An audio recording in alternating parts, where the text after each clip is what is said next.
Seriously, Sean? Fuck you.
Jesus. Look on the bright side.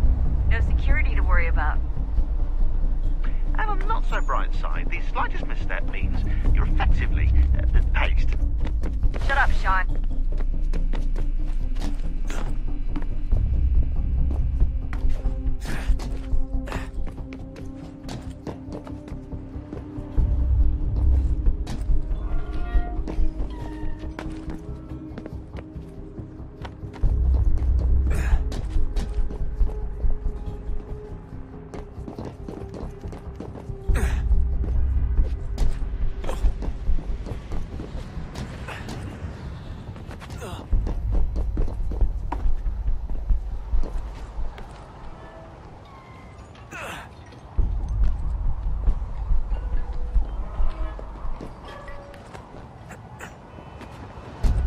Almost there, Desmond. Once you reach the top of the lit-up crane, you should be high enough to make the jump. Should? It'll be fine, don't worry. Well, you might want to worry a little. I'm pretty sure she was high when she was running the numbers. Sean! A joke. It was a joke. Or was it?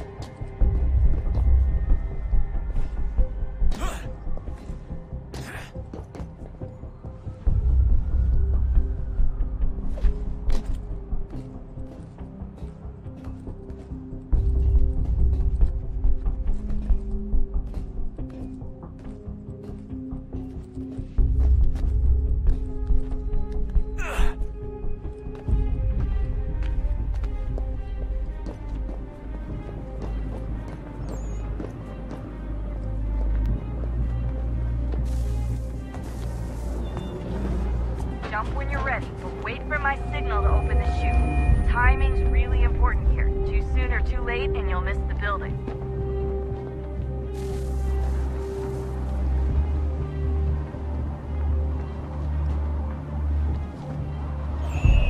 Now! Open your chute, now!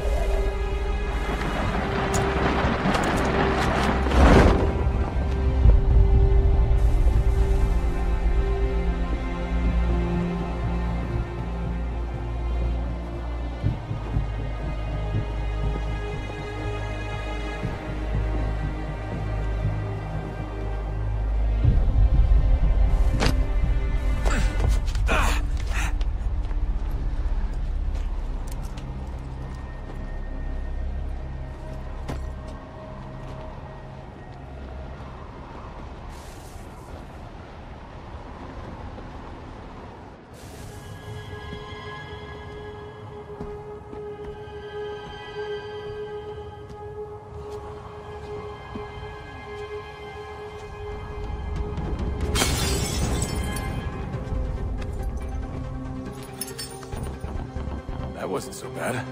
So, you must be Desmond. Not exactly what I expected, but I guess your kind doesn't have many options these days. Who are you? Ask your father. Now give me that. I don't think so. Look, I'm not supposed to kill you, but the boss man didn't say anything about fucking you up. So you got to the count.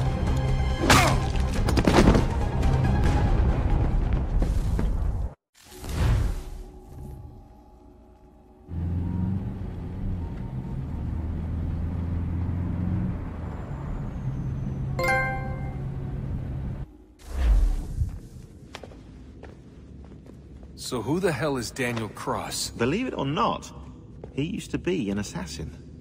The assassin, the way I've heard it told, but it turned out he was a sleeper agent for Abstergo, programmed to infiltrate and destroy the organization. How did he know you were there? We could be compromised. They must have caught me snooping inside their network and sent Cross to see what we were after. If they were aware of our current location, we'd know. Though, I will say this. Doesn't bode very well for future expeditions. I've set up some cameras topside. If anyone shows up, we'll see it. I'd suggest you go see about finding a socket for that power source. Or we can return to Connor if you prefer. All the artifacts in the world won't mean a thing without the key.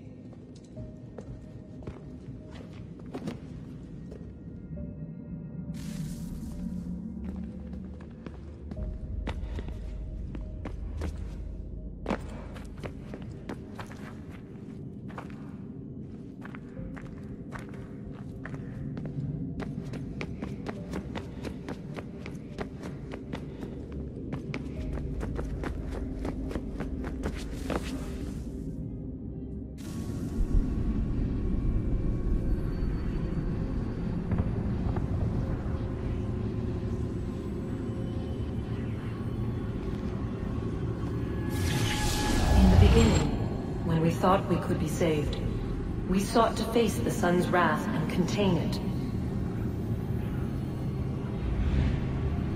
4 towers would be built to pull her fury into this place and dispel it.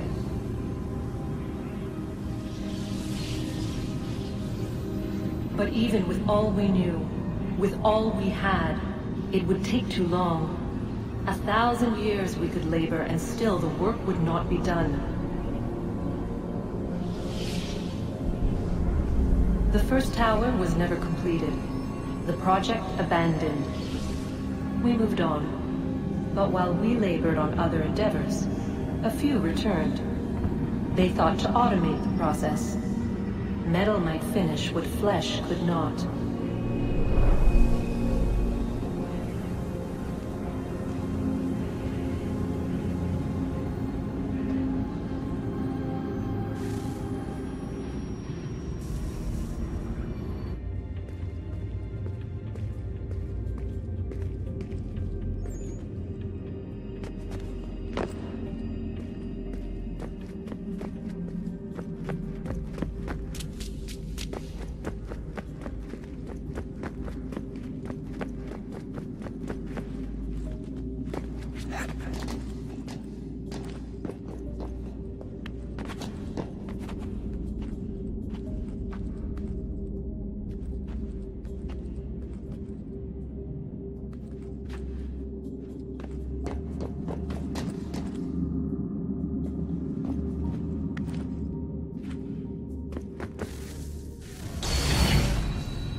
If we could not meet the sun's cruel embrace, perhaps we might rebuke it.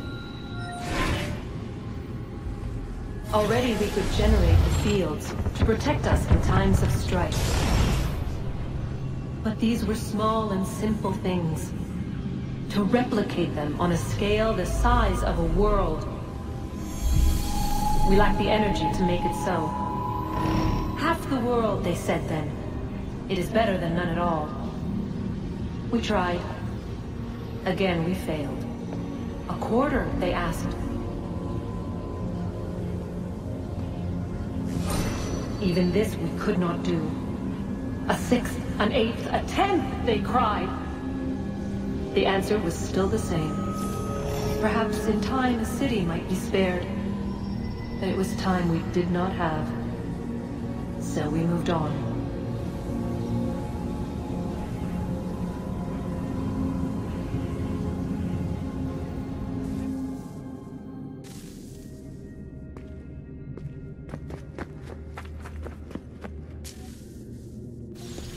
Wonder what's inside. Only one way to find out.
What is a fact? Is it fixed? Immutable? Certain in its existence and only awaiting discovery? Or might it be changed? Here we learned the answer, and thought that it might save us. They were used to command, to control, to own. But we soon discovered another use. When enough sat in thrall and were told to believe, their thoughts took on form. What was imagined became real. If 100 minds could wish away a wall or create a tree, what might 1,000 do? 10,000? More? Might we change the consensus and will the thread away? We resolved to send one into the sky where it might illuminate us all. Once placed, a sentence would be uttered. Make us safe. In this way, we would change the consensus. We would save the world. But it never came to be. We sent a dozen of them skyward, but there was no way to maintain control, to direct the beam, to enthrall the world, to speak the words. Though this was strange and dangerous, what we tried next was worse.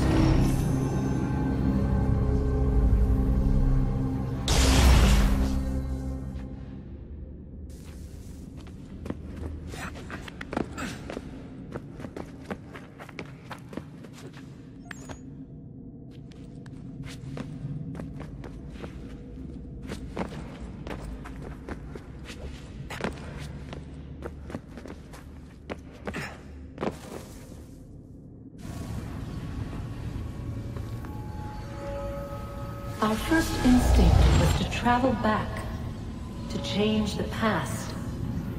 But we could not find a way. But forward, we could look forward. And so here we sought to see beyond ourselves, and know what was to come. First we wanted to learn if our work would succeed. But the answer was always the same. So we moved on to other things, but she remained. The one you call Minerva. In time, she too stopped looking, and instead began to speak. She called out across time, in the hopes that you might be saved. She hid messages where none might find them, save for you and those within this place. Fascinating. Tired of it. The cryptic warnings, the threats. Just tell us what you want! But they are. We saw the Nephilim there. We seemed like grasshoppers in our own eyes, and we looked the same to them. Imagine trying to explain all this to a 2-year-old, to a grasshopper. When they said the will of the gods was unknowable, they meant it. Literally. I killed her, you know. I killed Lucy. It was the apple, son. It was Juno. I saw what she was. What would happen if I let her live? I could have stopped myself. I mean, there was a force there. But I didn't have to. I chose to. Desmond. Lucy was going to betray us and take the apple back to Abstergo. I saw the satellite launched. I saw them turn it on, and then it failed. Whatever's on the other side of that door, it benefits Juno. We need to be careful.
Good luck, Desmond.